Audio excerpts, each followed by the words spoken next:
Hi, there was a time in my childhood around the age of 6 when I kept having the same recurring dream. My tongue felt stuck to the roof of my mouth. I would wake up distressed, confused, and I didn't yet understand that sometimes what feels like restriction is actually preparation. What I now recognize is that before we are given language, we are often given silence. Before we are entrusted with words, we are trained in restraint. Years later, in 2011, I sat with pen and paper and asked God a simple question. Wouldn't it be fun if I could write my heavenly language, not just speak it? And the answer was immediate. Yes. What began as journaling in English shifted into something else.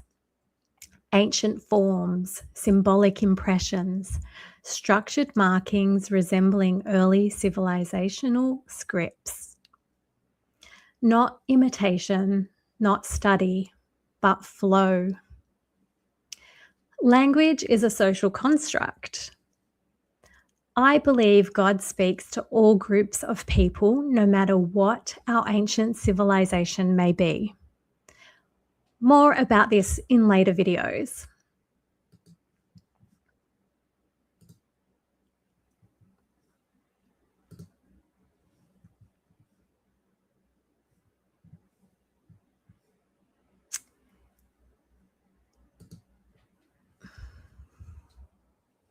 In this video, I want to explore what it means to write what you hear. What happens when revelation moves from sound to symbol? What responsibility comes with capturing divine communication in written form? And what might it mean for you if you asked to do the same?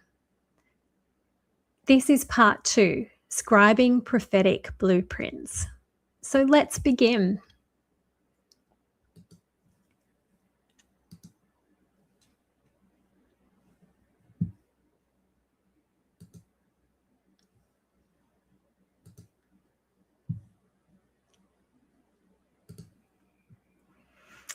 This is what I would call hard landings. So in 1980, when I was around the age of 6, I was given a recurring dream and vision about the sensation of my tongue being stuck to the roof of my mouth.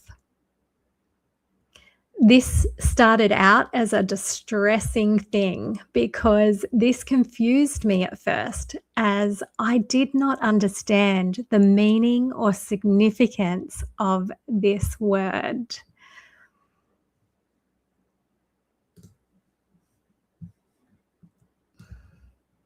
And you could probably understand my heart was beating so fast.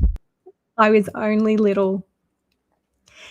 And I wouldn't understand the significance of this word of knowledge, but the word of wisdom would later emerge. And this would become what I call soft landings. So later in 2011, I would begin ancient scribing when I said to God with pen and paper in hand one day, wouldn't it be fun if I could write my heavenly Holy Spirit language, not just speak it? He replied, yes, with a cheeky grin. I began to journal in my native tongue, English, and then this changed to a supernatural ancient script, what I now understand to be a form of early writing or text from ancient civilizations that was mostly used to capture their taxes, lists of what they stored or had as inventory for that people group. A bit boring, yeah, I know.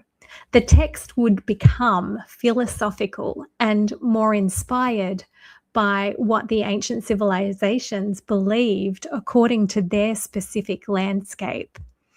I understand these languages to be supernaturally inspired by their belief systems at that time. a form of storytelling that was later written down. More about this later. The prophetic words that flow now, I capture this writing digitally and upload video recordings where and when inspired, of me scribing from what has likeness with the four cradled or cradles of civilizations. And these ancient civilizations are Mesopotamia, which is cuneiform, ancient Egypt, which is hieroglyphs, Indus Valley, which is Indus script, and ancient China, oracle bones, alongside philosophical traditions that we don't know much about, such as Atlantis. I do not interpret the scribing yet. However, in history, two men existed attempting to interpret what's called linear A and B, mostly linear B, mysteriously died by accident aged 33. Ironically, the same age Jesus Christ of Nazareth was crucified. This paradox does not escape me, and I don't doubt the sacred power of this ancient civilization's scribe. I guess this practice may involve calculated risk and hazards. Thankfully, I'm over the age of 33. Haha. And I am a business female entrepreneur, and that's pretty risky. And I've survived a childbirth trauma and been resurrected. That's another story. This brings me to the subject of today's video. What if you too could ask to write and journal your heavenly language? What would this mean for you? Who would you share this with? Would you consider the practice of ancient civilizations scribing to be a blessing or a curse or a paradoxical mix of both? I think the search of self research opens more questions than answers. Nevertheless, I believe the questions are the answers. This is the beginning of curiosity and master building sacred relationships and treasures in heaven.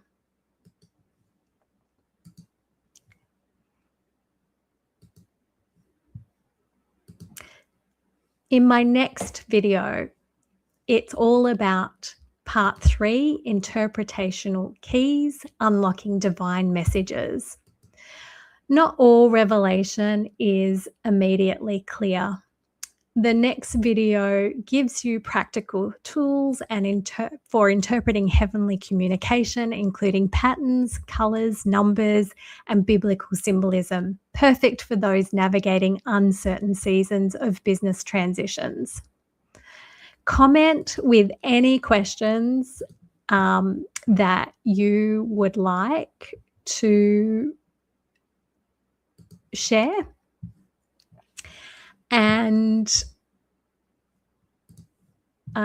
sorry, I've just made myself disappear. Let me just try to get you back. Okay, I'm back. That's funny. So clearly I'm learning to navigate this beautiful bit of software. But that was funny.